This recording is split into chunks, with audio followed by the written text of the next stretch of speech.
Bonjour à tous ceux que je n'ai pas vus, c'est-à-dire beaucoup de monde. J'espère que vous avez vos Bibles, ou du moins sur le smartphone. Et donc je vous invite à prendre Amos chapitre 3, verset 1. Voilà, comme ça vous êtes dans les starting blocks avec moi. Pour les visiteurs ou ceux qui nous rejoignent, qui n'étaient pas là à l'épisode précédent, donc on a déjà étudié Amos chapitre 1 et 2. Donc je vous résume ça rapidement. Vas-y. Donc le peuple d'Israël a été, suite au jugement de Dieu, il y a eu une scission. Donc il y a le royaume d'Israël et le royaume de Juda. Amos est envoyé pour prophétiser dans le royaume d'Israël à une période de paix et de prospérité parce qu'il y a eu des victoires militaires contre les ennemis environnants. Et donc, cette situation de prospérité est comprise par le peuple comme un signe de la bénédiction divine sur le pays et donc sur leur attitude, leur comportement. Donc, de leur point de vue, ils sont sur le bon chemin. Dieu est avec eux. Dans les chapitres 1 et 2, donc, Amos donne une série de jugements contre les nations païennes, ennemies d'Israël, mais aussi on voit que après toutes ces nations païennes, il y a un jugement contre Juda et un jugement contre Israël lui-même. Et donc dans ce jugement, deux choses sont dénoncées qui peuvent se résumer en une chose. Israël s'est éloigné de la loi et ça se traduit par l'infidélité religieuse et par de l'injustice sociale. Voilà. Donc on va continuer chapitre 3. Alors, je dis tout de suite, je mets tout de suite les choses au clair. On ne va pas tout lire et s'arrêter sur chaque détail, sur chaque verset. On pourrait, mais on y est encore dans 3 jours. Ça pourrait faire l'objet de plusieurs messages. Donc j'ai sélectionné un certain nombre de choses sur lesquelles je vais m'attarder. Et puis les autres, je vais juste les citer, passer assez rapidement. On va peut-être lire déjà chapitre 3, versets 1 à 8. Ça, c'est important. Ça fait partie des choses que j'ai sélectionnées. Écoutez bien cette parole que l'Éternel prononce sur vous, Israélites, sur toute la famille que j'ai fait sortir de l'Égypte. Je vous ai choisis, et vous seuls, de toutes les familles de la terre. Aussi vous châtierai-je pour tous vos crimes. 2 hommes marchent-ils ensemble sans s'être mis d'accord? Le lion rugit-il au fond de la forêt sans avoir une proie?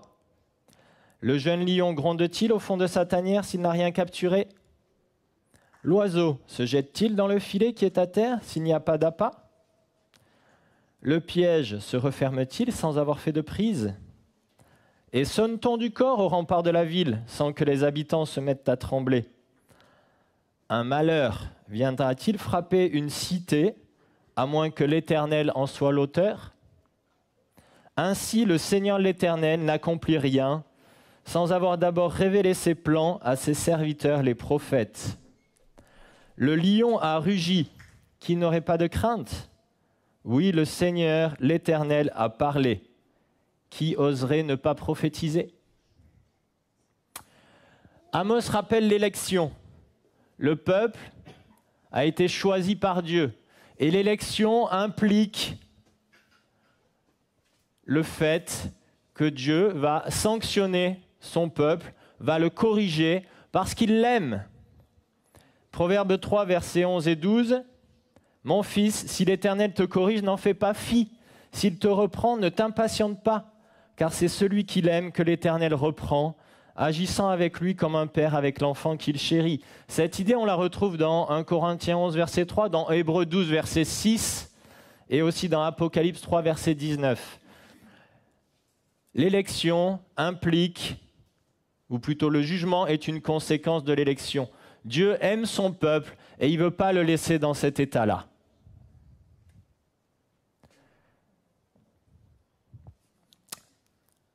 On était une fois au zoo de Mulhouse quand les soigneurs rentraient les animaux, c'était la fin de la journée, tu peux passer à la diapo suivante s'il te plaît. Et nous avons eu le privilège d'entendre lui. Je peux vous dire que c'est impressionnant. J'ai hésité à vous mettre une vidéo où on entend un rugissement de lion, mais en fait, c'est minable. Franchement, ça rend pas bien. C'est tellement impressionnant en vrai. Donc je vous invite à aller aux eaux de Mulhouse, je fais un peu de pub, allez. Voilà, vers la fin de la journée, quand ils rentrent les animaux dans les cages, le lion, il dit, je suis là, il dit aux autres, je suis là, c'est moi le patron. Je ne sais pas si tu te souviens, Myriam, mais c'était impressionnant. On s'est dit, mais qu'est-ce que c'est ce bruit? Et quand Amos dit, je reprends, hein, le lion a rugi qui n'aurait pas de crainte, qui oserait ne pas prophétiser. On ne peut pas ne pas entendre le lion qui rugit. On est obligé de l'entendre. C'est tellement fort, c'est rauque, c'est caverneux, c'est impressionnant, c'est effrayant, mais c'est tellement fort hein, au niveau décibels, ça dépasse les 100 décibels, on ne peut pas ne pas l'entendre. Et le prophète souligne, quand le lion rugit, mais comment lui, Dieu, parle, lui en tant que prophète, pourquoi, enfin comment pourrait-il ne pas parler? Il y a cette double obligation. Le peuple est, entre guillemets, obligé d'entendre, et le prophète est obligé de parler. Parce que c'est Dieu. C'est Dieu, le Dieu Tout-Puissant. Quand Dieu parle, qui ose ne pas annoncer son message? Nous aussi, on est élus, on est choisis. Nous aussi, on vit dans un environnement prospère et paisible. Et à nous aussi, l'Éternel parle. Et donc la question, c'est quand l'Éternel parle, est-ce qu'on l'écoute? On est obligé de l'entendre, tellement ça fait de bruit comme le lion. Mais est-ce qu'on l'écoute? Est-ce qu'on en tient compte? Et si on est élu, si on fait partie des élus, on est aussi soumis à la correction divine. Et on sera jugé au retour de Jésus. Le jugement commencera par l'Église. C'est l'apôtre Pierre qui dit ça. Ok. Ensuite, on a toute une série de paragraphes, une alternance de jugement et d'avertissement. Avertissement, jugement, je vais passer un peu plus vite, chapitre 3, versets 9 à 15. Je lis rapidement quelques versets dans ce 3 versets. Verset 9. Faites retentir cet appel dans les palais d'Asdod, c'est-à-dire chez les Philistins, et dans les palais de l'Égypte. Rassemblez-vous sur les montagnes entourant Samarie. Voyez quel grand désordre et combien d'oppression règne au milieu d'elles. Les nations païennes sont prises à témoin. On leur demande de se rassembler et de regarder Israël et de constater le mal qu'il y a en Israël. Verset 12. L'Éternel dit ceci, comme un berger arrache de la gueule du lion 2 jarrets ou un bout d'oreille du mouton qu'il a pris, de même les Israélites qui demeurent à Samarie seront arrachés à l'ennemi. On a cette idée qui est présente qu'un petit reste, une petite partie du peuple va échapper à la destruction totale. Mais si vous lisez bien ce passage, c'est arraché à la gueule du lion. Ça veut dire que ce petit groupe qui va échapper, il va échapper à la destruction, mais il ne va pas échapper à la souffrance. Parce que quand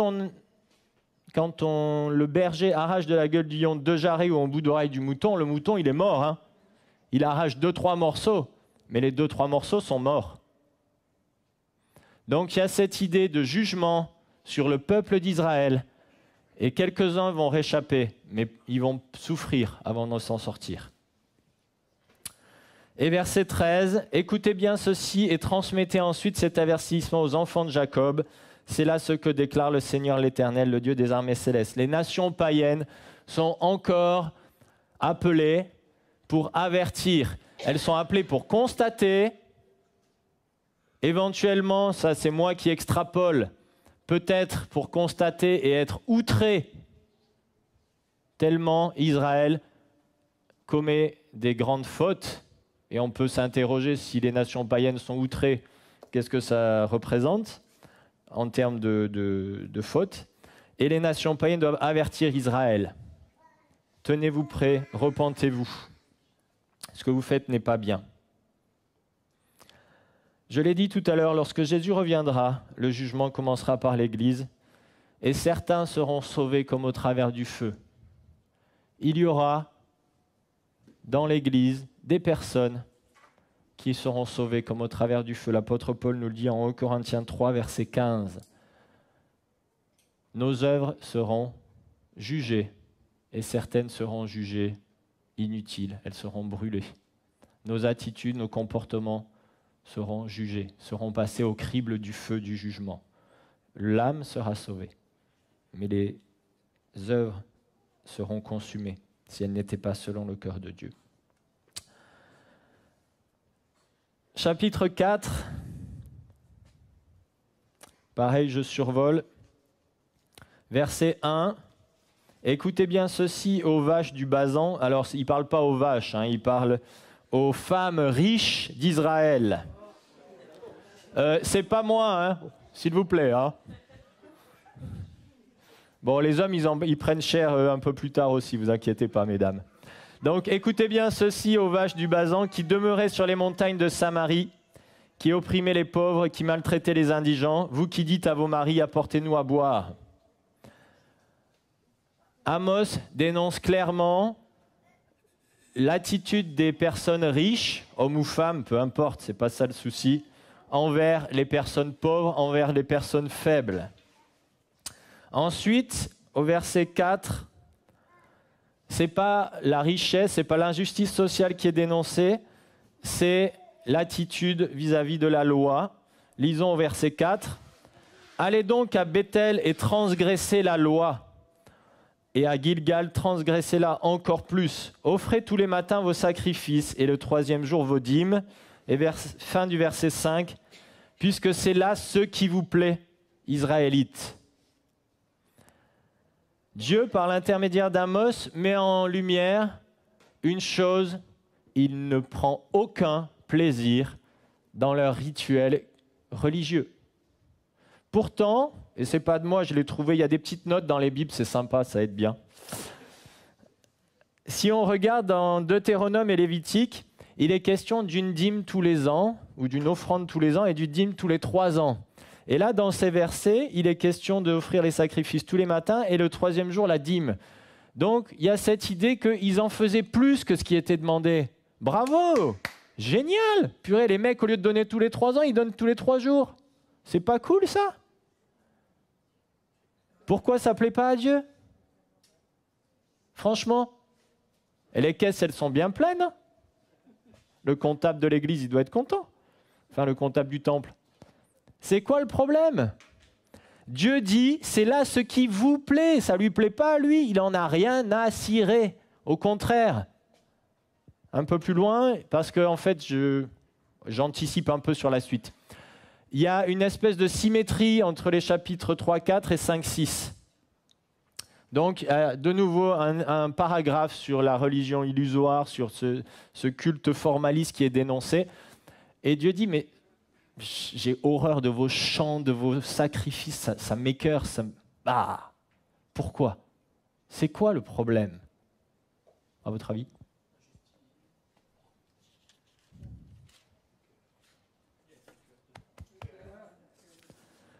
C'est l'état du cœur.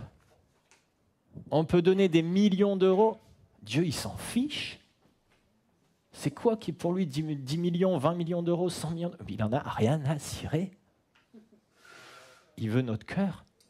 Il ne veut pas notre pognon. Franchement. Et on n'achète pas Dieu avec nos sous. On n'achète pas Dieu avec des sacrifices tous les matins, avec des chants, même les chants avec des décibels pas possibles. On n'achète pas Dieu. C'est le cœur qui compte.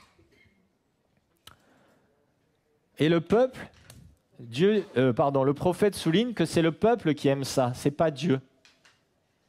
Le peuple pensait être dans les clous. Il se berçait d'illusions. Jésus va revenir là-dessus. Matthieu 23, verset 23. Malheur à vous, spécialistes de la loi, pharisiens hypocrites. Vous vous acquittez scrupuleusement de la dîme sur la menthe, l'anis, le cumin, mais vous laissez de côté ce qu'il y a de plus important dans la loi, c'est-à-dire la justice, la bonté et la fidélité envers Dieu. Ça, c'est moi qui rajoute. Voilà ce qu'il fallait pratiquer sans négliger le reste. Les gars, ils donnaient même la dîme sur la menthe, l'anis, les petites herbes de rien du tout. Franchement, si on regarde par rapport à nous, c'était high level. Sincèrement, il y a des historiens, théologiens qui ont essayé un petit peu de fouiller. Les pharisiens donnaient, si on met bout à bout tout ce qui était écrit dans la loi, plus de 50% de ce qu'ils possédaient. Qui a 50% de dîmes? Répondez pas, hein, je veux pas le savoir. Mais interrogez-vous par rapport à ça. Qui a plus de 50% de dîmes? Franchement. Ils étaient remarquables. Franchement, ils étaient remarquables en termes de dons et d'obéissance à la loi. Pourtant, Jésus balaye ça d'un revers de main. Et Amos, quelques siècles avant, souligne la même chose. Donc, ce n'est pas l'observance des rites, leur multiplication qui est importante. Si c'est juste pour avoir bonne conscience, pour l'apparence, attention, je vais donner, Jésus l'a aussi condamné. Hein. Écoute, regardez bien là, je vais donner plein de sous. Tout ça, rien à cirer, ça ne vient pas du cœur.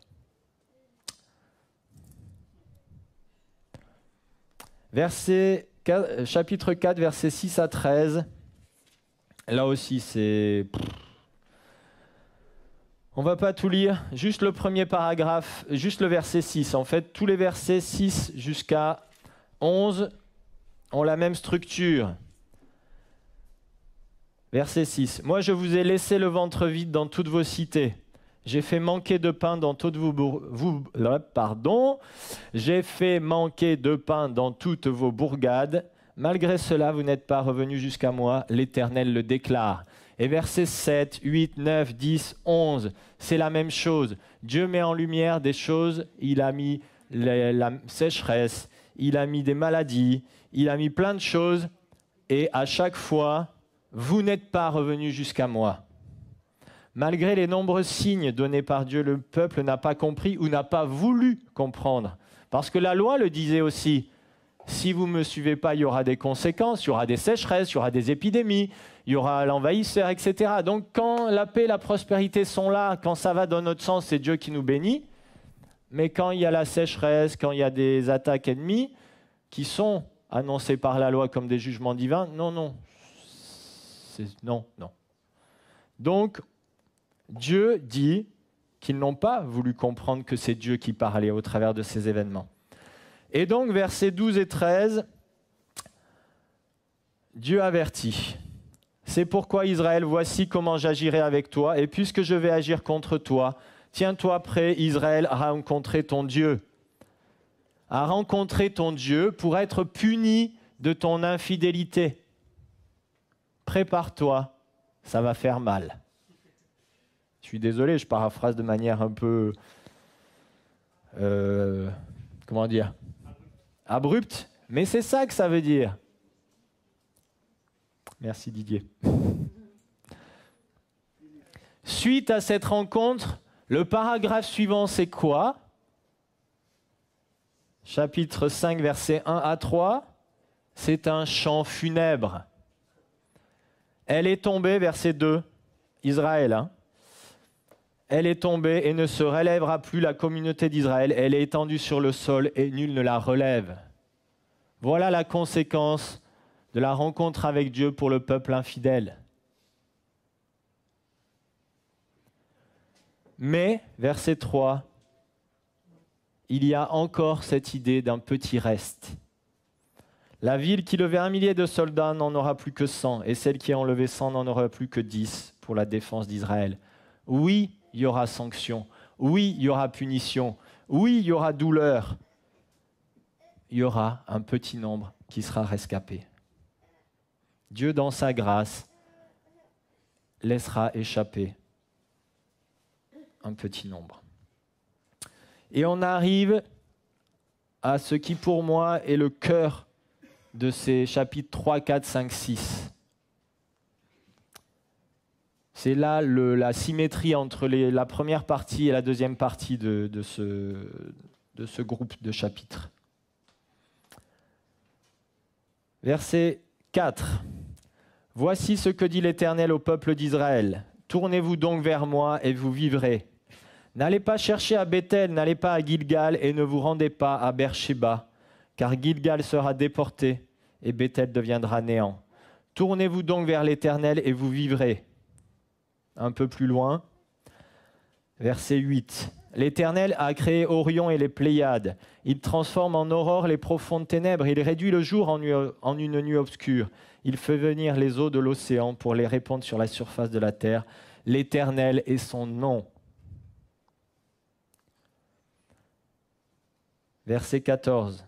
Efforcez-vous de faire ce qui est bien et non ce qui est mal, afin que vous viviez, et qu'ainsi l'Éternel, Dieu des armées célestes, soit vraiment avec vous, ainsi que vous les prétendez.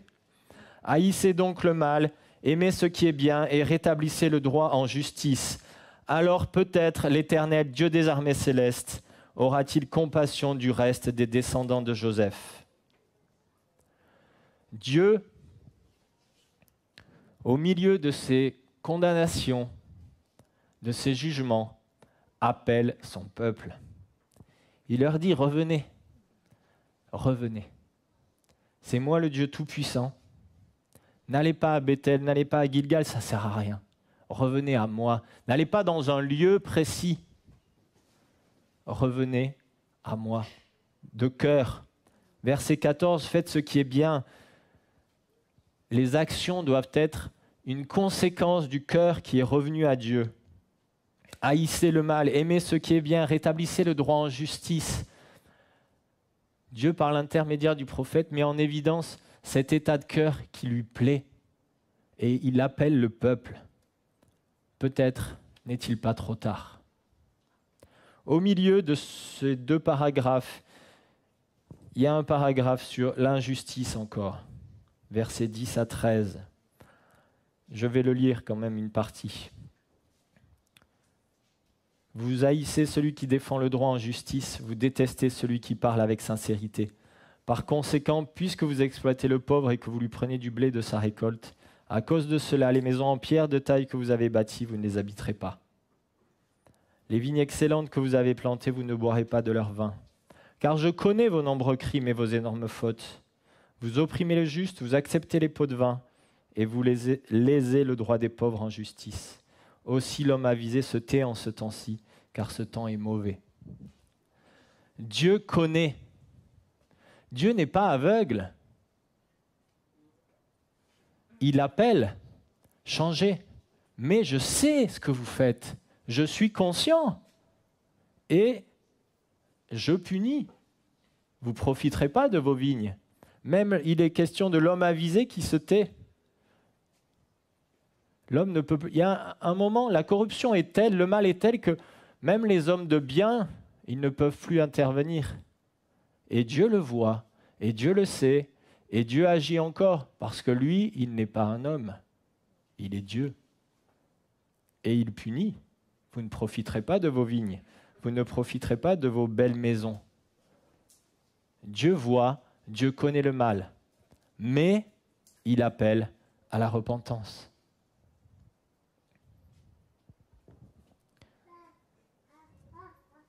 Il fait preuve de patience, comme nous dit l'apôtre Pierre. Dieu, avant de sanctionner, appelle et il fait preuve de patience. Il tend la main. Revenez à moi de tout votre cœur, repentez-vous.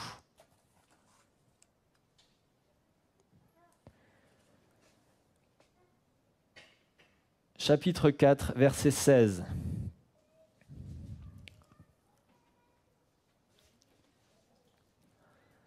On a de nouveau une complainte.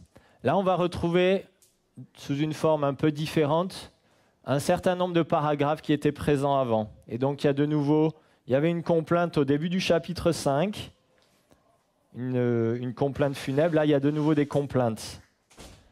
De nouveau des temps de deuil. De nouveau, l'assurance des Israélites d'être dans les clous et dénoncés. Versets 18, 19, 20. Je vais lire le verset 18. « Malheur à vous qui désirez que le jour de l'Éternel vienne. » Le jour de l'Éternel, dans les écrits, c'était un jour de jugement, un jour de vengeance, où les Israélites attendaient ce jour de l'Éternel pour que leurs ennemis soient massacrés, soit que Dieu leur règle leur compte, entre guillemets, et leur rendre justice au peuple. Donc ils attendaient ce jour-là en disant ça sera un jour de joie pour nous et de souffrance pour les nations païennes, pour nos ennemis qui nous ont fait tant de mal, qui nous ont tant fait souffrir. Et là, Dieu dit, malheur à vous qui désirez que le jour de l'Éternel vienne. Savez-vous ce qu'il sera pour vous le jour de l'Éternel ? Ce sera un jour de ténèbres et non un jour de lumière. Ce jour de l'Éternel viendra, ce jour de jugement viendra, mais pour vous, pour les autres aussi, on l'a vu dans la première partie, au chapitre 2, chapitre 1 et 2, les nations païennes sont jugées par Dieu, mais le peuple aussi sera jugé par Dieu. Et donc là, le prophète dénonce encore cette assurance dans le culte que le peuple avait de se dire « c'est bon, nous on est dans les clous, vivement que le jour de l'Éternel arrive pour que nos ennemis soient détruits ». Mais là, le prophète leur dit « non, non, non, c'est pas... Oui, eux, Dieu s'occupera d'eux, mais il va aussi s'occuper de vous. » Donc le prophète démontre comme ça, paragraphe suivant, le prophète démontre les certitudes religieuses du peuple. Je vous en ai parlé tout à l'heure, on a de nouveau versets 21 à 27, je vais lire juste le 21 et le 22. « Je déteste vos fêtes, je les ai en dégoût. Je ne peux plus sentir vos rassemblements cultuels. Quand vous m'offrez des holocaustes, quand vous m'apportez des offrandes, je ne les agrée pas. Et je ne peux pas voir ces bêtes engraissées que vous m'offrez en sacrifice de communion. » Ça ne vaut rien. J'en ai déjà parlé. Chapitre 6, versets 1 à 14. Cette fois-ci, ce n'est pas l'assurance cultuelle, ces certitudes religieuses que le prophète dénonce, ce sont les certitudes économiques, politiques et militaires. Verset 1. « Malheur à vous qui vivez bien tranquille dans Sion, et vous qui vous croyez bien en sécurité sur les montagnes de Sion.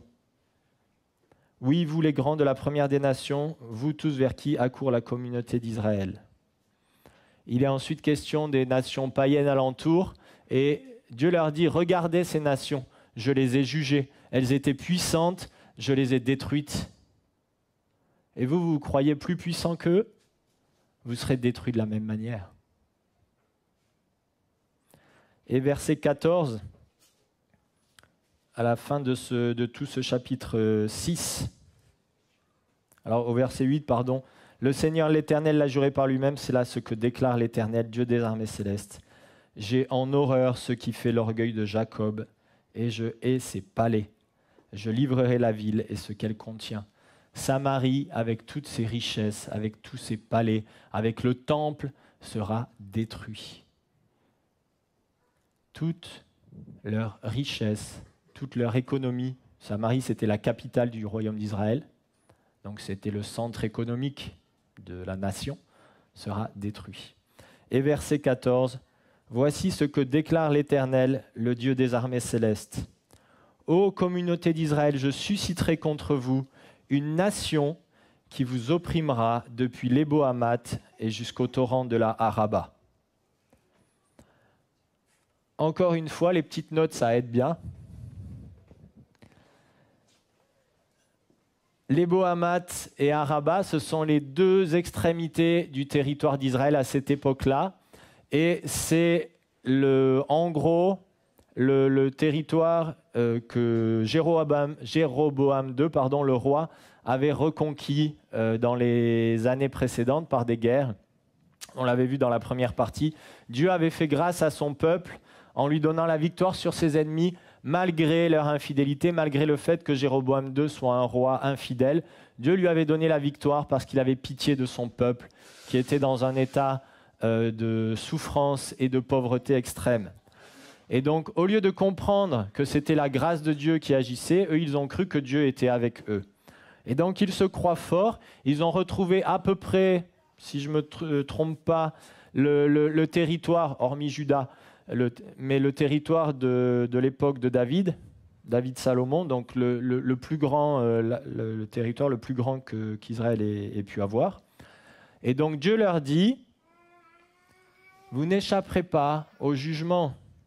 Et comment ça va se matérialiser? Il y a un ennemi qui va venir, une nation va vous envahir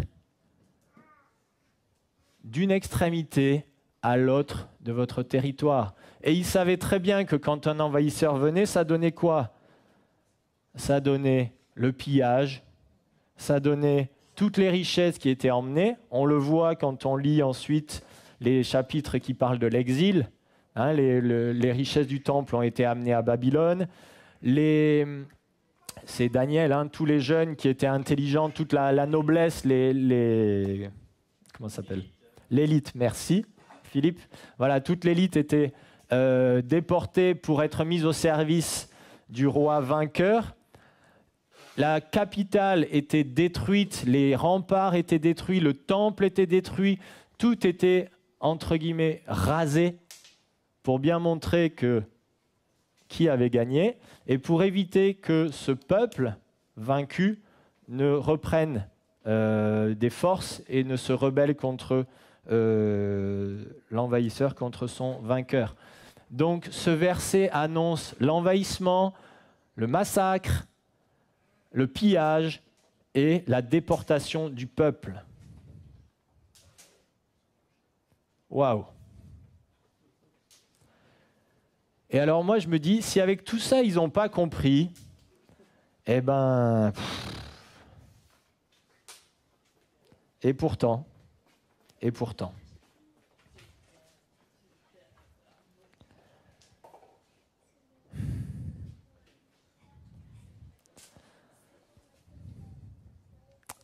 Alors, dans tous ces chapitres que l'on a lus, il y a une chose qui revient.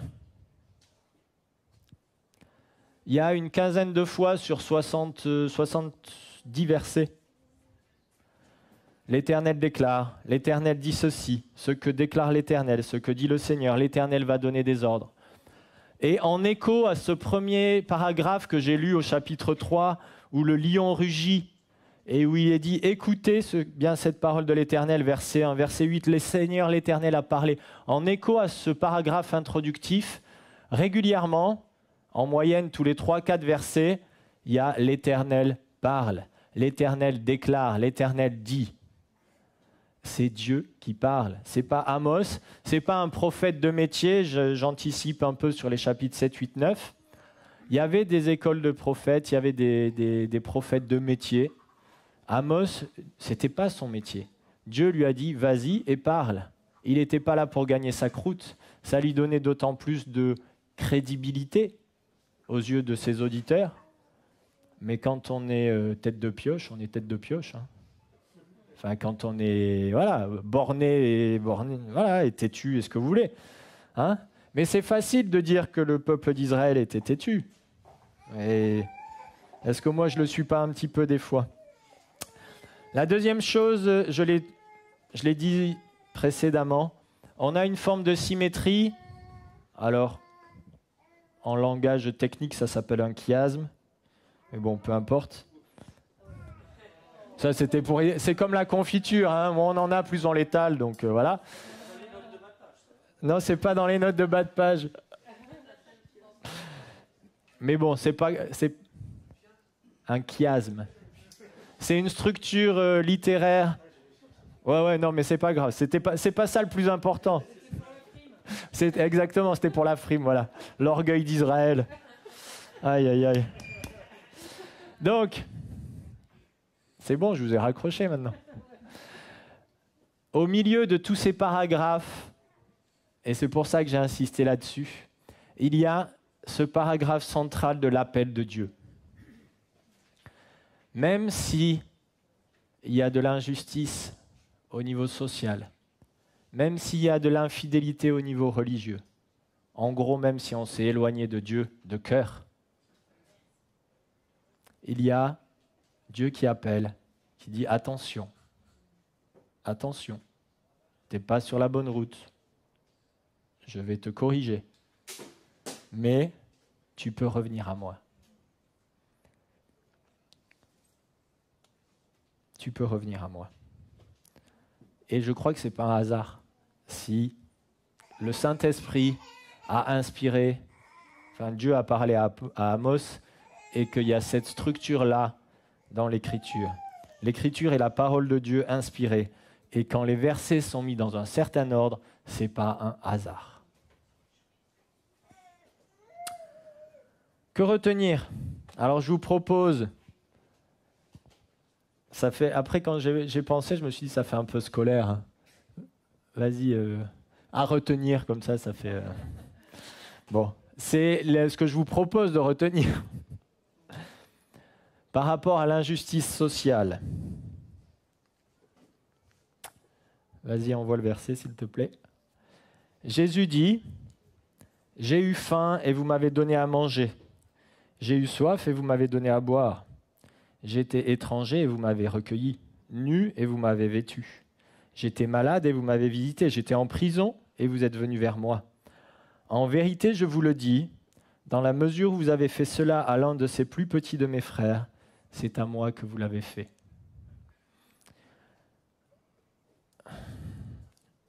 Je fais une parenthèse pour remettre ce verset dans une bonne perspective. Jésus parle aux disciples et parle des plus petits de ses frères.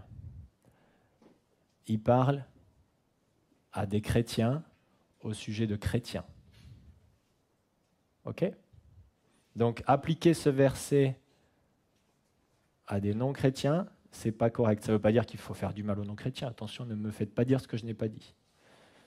Mais quand Jésus parle, il parle à ses disciples vis-à-vis des autres disciples. Et nous, en tant qu'Église, on peut, entre guillemets, s'appliquer à nous-mêmes ce que Dieu dit au peuple d'Israël. Donc, ce que j'aimerais que nous retenions, c'est que nous avons un rôle à jouer entre nous, dans l'Église.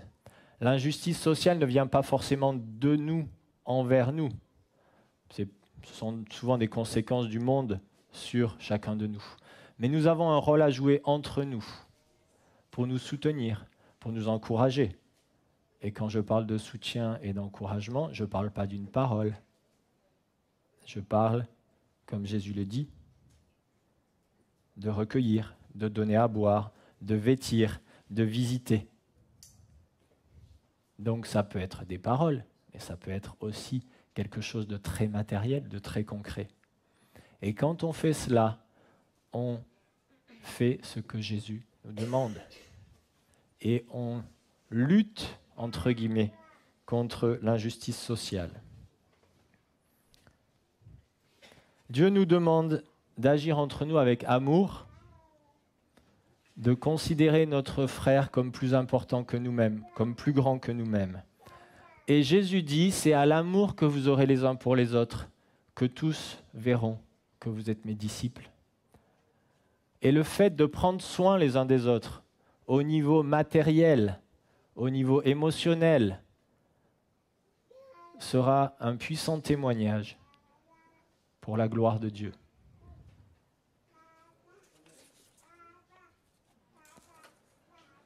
La clé, c'est revenir à Jésus de tout notre cœur. Parce qu'être rempli d'amour, on peut le faire humainement. Et il y a plein d'œuvres magnifiques, les restos du cœur, etc. Ce ne sont pas des chrétiens qui sont à la base de ça. Comment tenir dans la durée? Comment faire pour que ça soit sincère?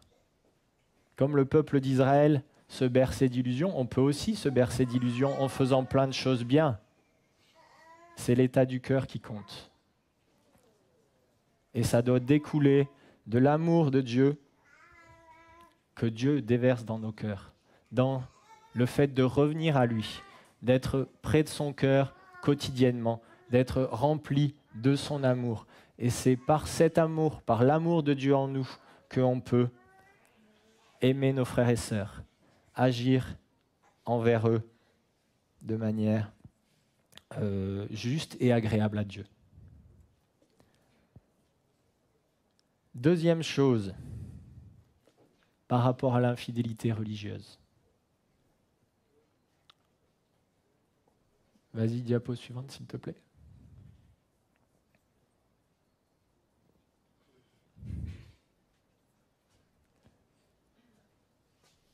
Encore après. Encore après. Voilà, merci. J'en ai 3, il fallait bien en choisir un. 3 versets. Je m'étonne de la rapidité avec laquelle vous abandonnez celui qui vous a appelé par la grâce du Christ pour vous tourner vers un autre message. Eh bien, si quelqu'un, même nous, même un ange du ciel, vous annonçait un message différent de celui que nous vous avons annoncé, qu'il soit maudit. Paul, l'apôtre Paul, dénonce le fait que les Galates se sont éloignés de l'enseignement que Paul leur avait donné. Ils ont écouté d'autres personnes qui sont passées après, qui prêchaient un évangile différent, mais qui n'était pas l'évangile, où ils ont rajouté des choses. Dans 1 Corinthiens, on voit aussi, toujours l'apôtre Paul, il invite à ne pas laisser les divisions s'introduire entre vous. C'est 1 Corinthiens 1, versets 10 et 11. Ou dans 1 Corinthiens 5, versets 1 à 5, il est question d'immoralité. Un de vous vit avec la deuxième femme de son père. Qu'un tel homme soit livré à Satan en vue de la destruction du mal qui est en lui afin qu'il soit sauvé au jour du Seigneur. Dans les épîtres, les apôtres n'ont pas pris de pincettes pour dénoncer les erreurs, les dérives et le péché. Je ne prétends pas dénoncer, je ne suis pas apôtre, ce n'est pas mon rôle. En revanche, en tant que peuple, en tant que chrétien, faisant partie de l'Église, je dois recevoir les paroles qui vont être données par des apôtres, par des grands ministères, les paroles qui vont être inspirées par Dieu, je dois les recevoir et en tenir compte, les analyser. On doit écouter, analyser. Il y a des avertissements qui sont donnés par des grands hommes de Dieu. C'est Dieu qui appelle certaines personnes à ce rôle-là.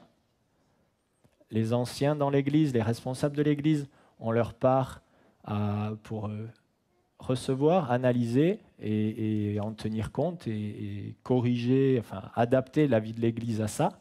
Et nous, en tant que membres de l'Église, on doit aussi, à notre échelle, écouter et analyser, parce que toutes les paroles ne sont pas justes, toutes les paroles ne sont pas bonnes, tout le monde n'est pas apôtre, tout le monde ne parle pas de la part de Dieu. Il y a bien des personnes qui sont passées après Paul et qui ont annoncé un autre évangile qui n'était pas l'évangile. Donc nous avons besoin de sagesse et la parole de Dieu est là pour nous aider à filtrer, à peser et à garder ce qui est bon. Mais des fois, ça fait mal. Dire la vérité, et entendre la vérité, c'est pas toujours agréable. Là, Amos n'y est pas allé de main morte. Il leur a dit leur cas de vérité. Ça a fait mal. Et le peuple d'Israël n'a pas voulu entendre. Et je ne pense pas humblement que nous soyons forcément beaucoup mieux que eux. Je me mets dedans. Hein. Ni même que les chrétiens des premiers siècles. S'ils ont pu, entre guillemets, dévier de l'enseignement de Paul quelques années ou quelques mois après, soyons vigilants. C'est pas, quand je dis ça, c'est pas pour nous culpabiliser, c'est pour nous interpeller. C'était l'objectif de Amos, d'interpeller. Dieu a utilisé Amos pour interpeller son peuple et leur dire « Attention, vous faites fausse route. Vous êtes sur des mauvaises bases dans la relation avec moi. En fait, il n'y a pas de relation. Vous vous bercez d'illusions. Revenez à moi. » Et donc, nous avons comme clé d'être attentif. Vas-y, le dernier diapo. Restez attentif. Restez attentif à quoi? À notre relation avec Dieu. C'est là où nous serons remplis de cet amour qui va nous aider à aimer nos frères et sœurs et à lutter contre l'injustice sociale qui peut exister.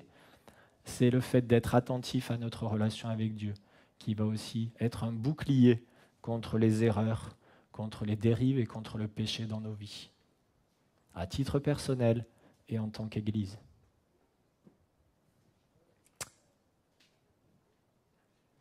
On prie?